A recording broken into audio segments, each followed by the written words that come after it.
Oke, halo, assalamualaikum warahmatullahi wabarakatuh. Gimana semuanya kabarnya anak-anak? Kembali lagi ya, kita bertemu di mata pelajaran Akidah Akhlak bersama Ibu Dela. Walaupun kita sekarang lagi daring atau bertemu secara online kembali, anak-anak semuanya harus tetap semangat ya untuk belajar mata pelajaran apapun. Dan jangan lupa jaga kesehatan walaupun di rumah ya. Jangan berkerumun, jangan berkeluyuran kemanapun biar tidak terkena virus. Semoga Allah selalu melindungi kita semua. Amin Allahumma amin. Oke, untuk hari ini kita akan belajar akidah akhlak lanjut ke bab 2 ya. Bab 1 kemarin kita sudah belajar tentang rukun iman yang keenam, yaitu iman kepada qada dan qadar. Harus tetap ingat ya. Kemarin kita belajar tentang iman kepada qada dan qadar, yaitu ketetapan Allah ya enggak kemarin tuh. Nah, sekarang kita lanjut. Yang punya LKS bisa sambil dibuka LKS-nya. Misalkan nggak ada LKS, bisa mengamati slide yang ada di atas ini ya. Oke, sip. Untuk bab kedua kita mau belajar tentang menghindari perilaku menyimpang dalam remaja. Gimana itu Bu? Oke, kita lanjut ya. Sebelum kita belajar tentang gimana perilaku dan gimana cara menghindari perilaku menyimpang itu, Ibu akan jelaskan di sini di bab 2 kita akan belajar 1. Pengertian dan ciri-ciri remaja. 2. Pergaulan remaja gimana sih menurut Islam?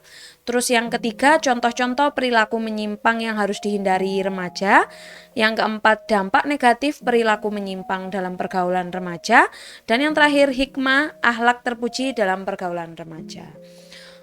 Yang pertama, apa itu remaja atau masa remaja? Kalau masa remaja sendiri, kita pasti tahu ya, masa remaja itu adalah masa transisi atau perpindahan dari usia masih kecil mau pindah ke usia dewasa. Jadi di tengah-tengahnya masa perpindahan dari anak kecil atau bocil ya mau pindah ke dewasa, itu kita harus melewati masa transisi tadi, yaitu masa-masa remaja gitu.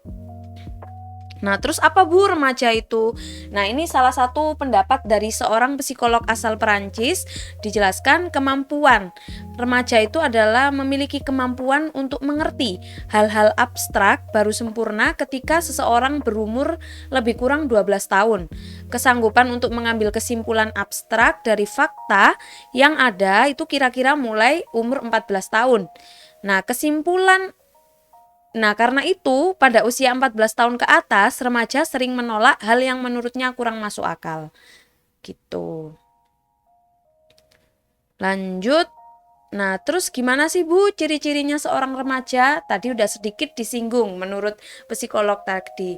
Yang pertama yaitu remaja itu biasanya suka membantah. Ya enggak? Kalian ngerasa enggak kalau kadang kalian sering suka membantah?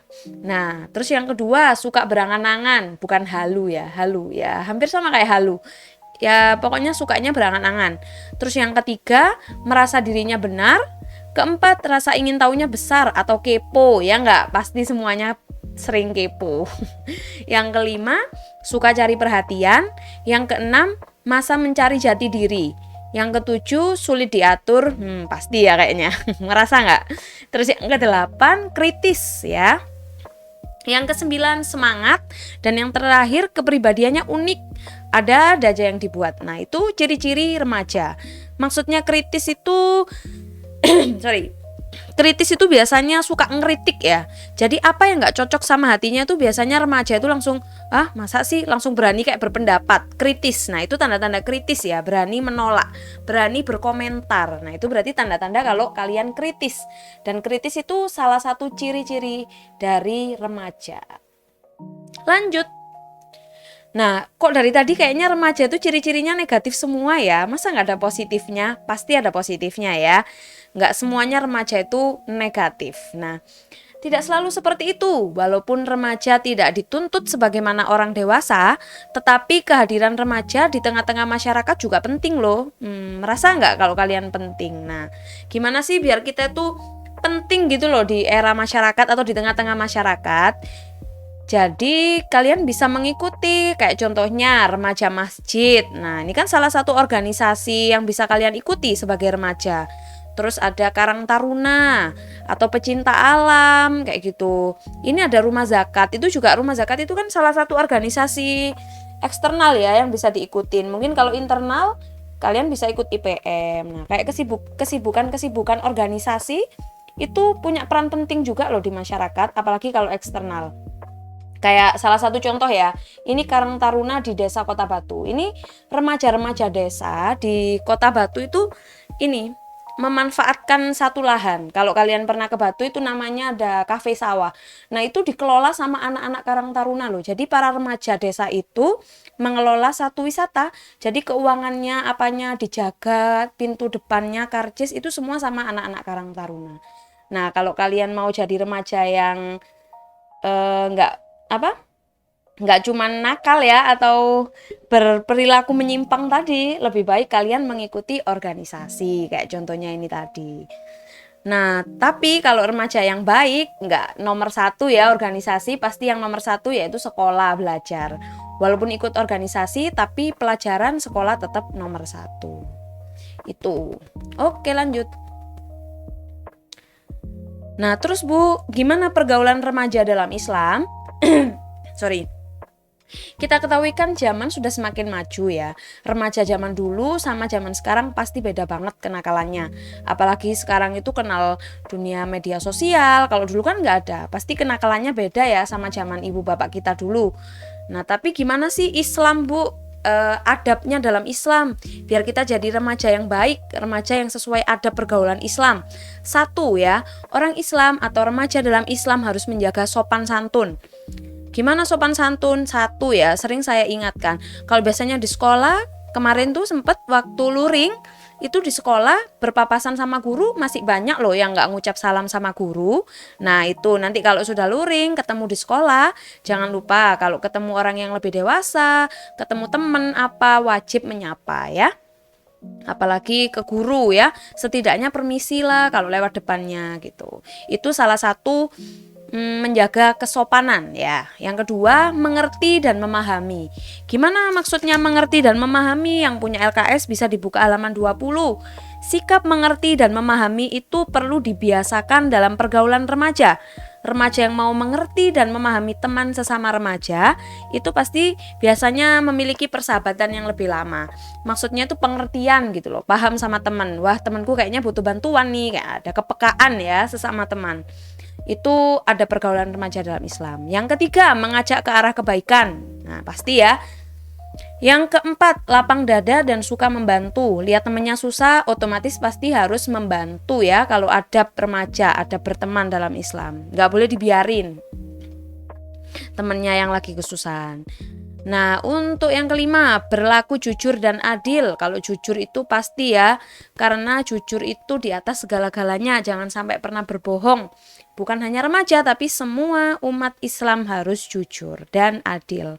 Adil itu apa sih? Contohnya misalkan berteman lah, nggak usah pilih-pilih. Nah itu kan dalam pergaulan remaja biasanya kita geng-gengan. Nah, lebih baik nggak usah, adil, semuanya ditemenin. Mungkin kalau punya teman akrab 1, 2 oke lah, tapi kalau pilih-pilih teman lebih baik jangan. Oke gitu. Selanjutnya yang terakhir ada berlomba-lomba mencari ilmu. Kalau tadi kan ciri-ciri remaja berlomba-lomba, pengen menang sendiri apa. Nah kalau ada pergaulan remaja dalam Islam, ayolah kita berlomba-lomba dalam mencari ilmu dan kebaikan. Seperti itu. Lanjut. Nah, ini masuk contoh perilaku menyimpang yang akan kita bahas. Kalau di LKS contohnya ada 3 kalau nggak 4 ya. Ini kita bahas dulu yang awal-awal dulu karena nanti waktunya nggak cukup. Yang pertama, ini ada apa gambar apa nih? Kodok, minum-minuman keras sama stop judi. Contoh perilaku menyimpang yang harus kita hindari pertama yaitu minuman keras dan judi. Jelas dilarang di dalam Al-Quran, dijelaskan dalam surat Al-Maidah ayat 90 sampai 91. Bismillahirrahmanirrahim. Ya ayyuhalladzina amanu innamal khamru wal maisir wal ansabu wal azlamu rijsun min amalis syaitani fa'ujtanibu la'allakum tuflihun. Nah, itu di LKS ada halaman 21. Hai orang-orang yang beriman, sesungguhnya meminum khamr minuman keras ya, macam-macam minuman keras, semua yang beralkohol, yang memabukkan, berjudi, berkorban untuk berhala, mengundi nasib dengan panah adalah rijsun, termasuk perbuatan syaiton. Maka jauhilah perbuatan-perbuatan itu agar kamu mendapat keberuntungan. Sesungguhnya setan itu bermaksud hendak menimbulkan permusuhan dan kebencian di antara kamu lantaran meminum khamr dan berjudi, dan menghalangi kamu dari mengingat Allah dan sembahyang. Perlu kalian ketahui, orang yang minum khamr itu 40 hari ibadahnya nggak diterima ya. Jadi biar kalian selamat, lebih baik nggak usah coba-coba khamr dan judi ya. Nah, nih, dalam ayat ini dari beberapa sisi kita dapat melihat keharaman khamr. 1. Khamr dalam ayat tersebut dikaitkan dengan penyembahan pada berhala. Dalam ayat ini ya, Allah menyebut rijsun, kotor, barang kotor. Terus yang ketiga, khamr termasuk perbuatan setan. Nah, kalian mau berbuat perbuatan setan, nggak mau kan? Nah, jadi jauhi khamr, minuman keras. Yang keempat, kita diperintahkan untuk menjauhi khamr, harus ya, mendekat nggak boleh, mencoba nggak boleh, sedikit aja walaupun nggak sampai mabuk, lebih baik jangan, karena ini benar-benar dilarang sama Al-Quran. Seseorang yang menjauhinya akan mendapat keberuntungan. Jika seseorang malah mendekati khamr, malah termasuk orang yang merugi.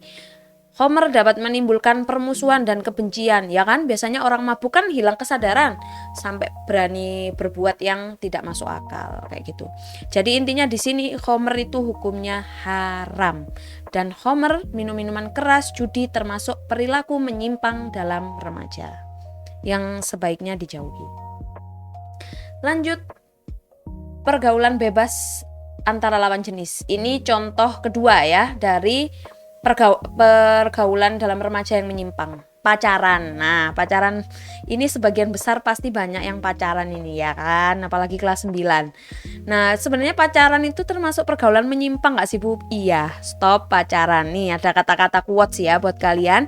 Pacaran itu kayak korupsi, menikmati yang bukan haknya ya. Jadi bukan haknya. Yang kalian panggil sayang-sayang itu bukan istri kalian, bukan suami kalian. Jadi belum jadi hak kalian. Stop, dilarang pacaran.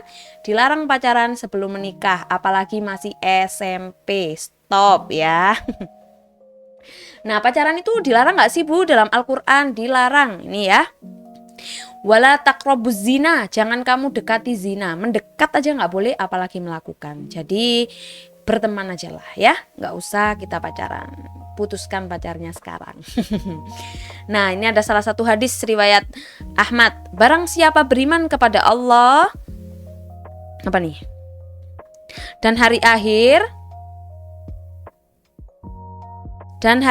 janganlah ia berduaan dengan lawan jenis yang tidak didampingi mahramnya. Sebab bila demikian setanlah pihak ketiganya. Jadi kalau kalian berdua-duaan sama pacarmu, lebih baik jangan, karena di situ ada setannya ya. Jangan ya, pacaran atau hubungan bebas lawan jenis termasuk pergaulan menyimpang dalam remaja yang harus kita hindari sebagai remaja Islam. Next Bu.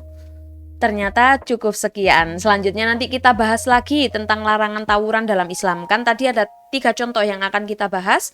Pergaulan menyimpang, minum khamr atau judi, minum khamr dan judi. Yang kedua tentang pergaulan bebas atau pacaran. Yang ketiga nanti next kita ketemu bahas tentang larangan tawuran dalam Islam. Apa sih ayat yang membahas tentang larangan tawuran? Ini nanti ada ayatnya. Ayat di Al-Quran itu juga ada loh yang membahas tentang dilarangnya bully, tawur, dan lain-lain. Terus nanti kita next bahas dampak negatif perilaku menyimpang. Ketiga, hikmah akhlak terpuji dalam pergaulan remaja. Oke, Allahu a'lam bishawab. Cukup sekian yang bisa Ibu sampaikan. Mungkin apabila ada yang kurang jelas, langsung kita diskusikan di Google Classroom atau WA ya. Jaga kesehatan semuanya. Ibu akhiri, wassalamualaikum warahmatullahi wabarakatuh. Thank you.